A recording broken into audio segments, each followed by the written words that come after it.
শুরু হয়েছে। কিন্তু এই প্রশ্নের উত্তর তো আমার দেবার দরকার নেই। যাদের সম্বন্ধে এই সরকার এই কথা বলেছে তারা নিজেরাই আজকে উত্তর দিয়ে দিয়েছে যে র্যাবের উপরে তাদের যে স্যাংশন সেটা তারা প্রত্যাহার করেনি। গণতন্ত্রের বিষয়ে আমেরিকার যুক্তরাষ্ট্রের অবস্থান এক চুলো নড়বড় হয়নি। তারা নির্বাচনের আগে, নির্বাচনের সময়ে, নির্বাচনের পরে যে কথা বলেছিল, আজকে থেকে দুদিন আগে তাদের প্রতিনিধি বাংলাদেশে এসে সেই একই কথা বলে গেছে। এটা তো কোনো বাস্তব কথা নয়। এই বিশ্বে বিভিন্ন দেশগুলো তারা পারস্পরিক সম্পর্ক নিয়ে কাজ করে। আজকের আধুনিক যুগে ফ্রি মার্কেট ইকোনমি, বাংলাদেশ সরকারের তো ফ্রি মার্কেট ইকোনমিতেই বিশ্বাস। আমেরিকাকে পুঁজিবাদী সরকার বলে সরকার গালি দেয়। আজকে বাংলাদেশে যে সরকার, আওয়ামী লীগ, যারা একদিন তারা নিজেদের সমাজবাদের কথা প্রচার করত, তারা আজকে বিশ্বের একটা চরম পুঁজিবাদী দেশ হয়ে এই দেশে এমন একটি অলিগার্কি সৃষ্টি করেছে যেখানে তাদের পোষ্য কোটি কয়েক ব্যক্তিরা তারা এদেশের সমস্ত সম্পদ লুটপাট করে নিচ্ছে। কাজেই আজকে আমেরিকা কি বলছে আমি সে কথা রেফারেন্স দিয়ে আমি কিছু বলছি না। আমরা যে কথাগুলো বলি সে কথা বলছি। প্রথম কথা হচ্ছে যে বিশ্ব পরিস্থিতির কারণে বাংলাদেশের অর্থনীতি আজকে ধ্বংসের প্রান্তে। এটা একটা খেলো যুক্তি। এটা কোনো কথা নয় যে ইউক্রেনে কি হচ্ছে তার জন্য বাংলাদেশের চালের দাম ডাবল হয়ে গিয়েছে, তেলের দাম যেখানে বিশ্বে এক পর্যায়ে কমে গিয়েছিল তখন বাংলাদেশে জ্বালানি তেলের দাম বাড়ানো হয়েছে।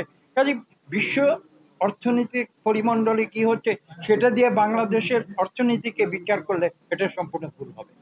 বাংলাদেশের অর্থনীতি ধ্বংসের প্রান্তে এসেছে, তার কারণ বিশ্ব রাজনীতি নয়, তার কারণ হচ্ছে বাংলাদেশে এই অলিগার্কি, আমি যেটা বলেছি, সরকার এবং তার গোষ্ঠীভুক্ত কিছু সুবিধাপ্রাপ্ত ব্যক্তি যারা বাংলাদেশের অর্থনীতিকে লুটপাট করছে, সেই কারণে আজকে বাংলাদেশের ধ্বংস হচ্ছে।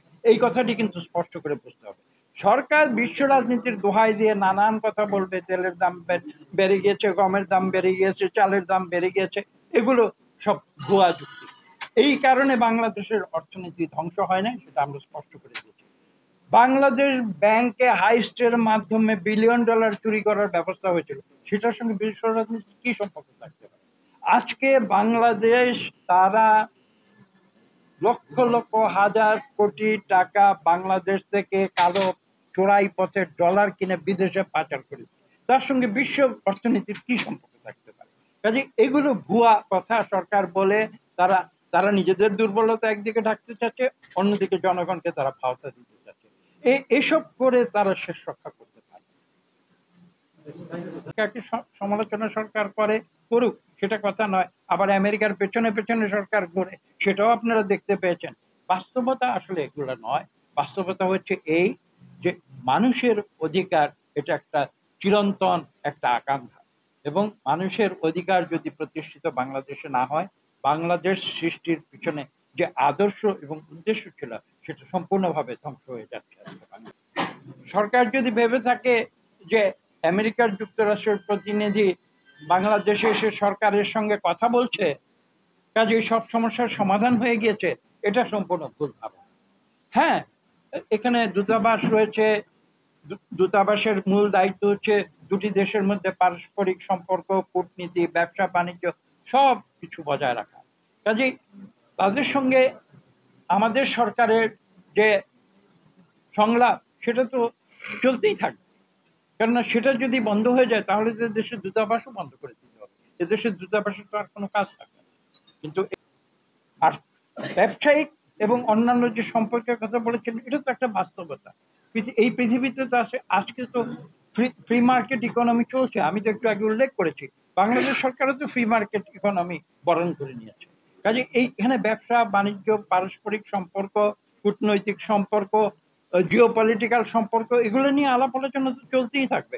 এই আলোচনা আমেরিকা বাংলাদেশ সরকারের সঙ্গে করছে বলেই সরকার যদি ভেবে থাকে তাদের এই একদলীয় শাসন, অগণতান্ত্রিক ব্যবস্থা আমেরিকা স্বীকার করে নিয়েছে, এটা তাদের সম্পূর্ণ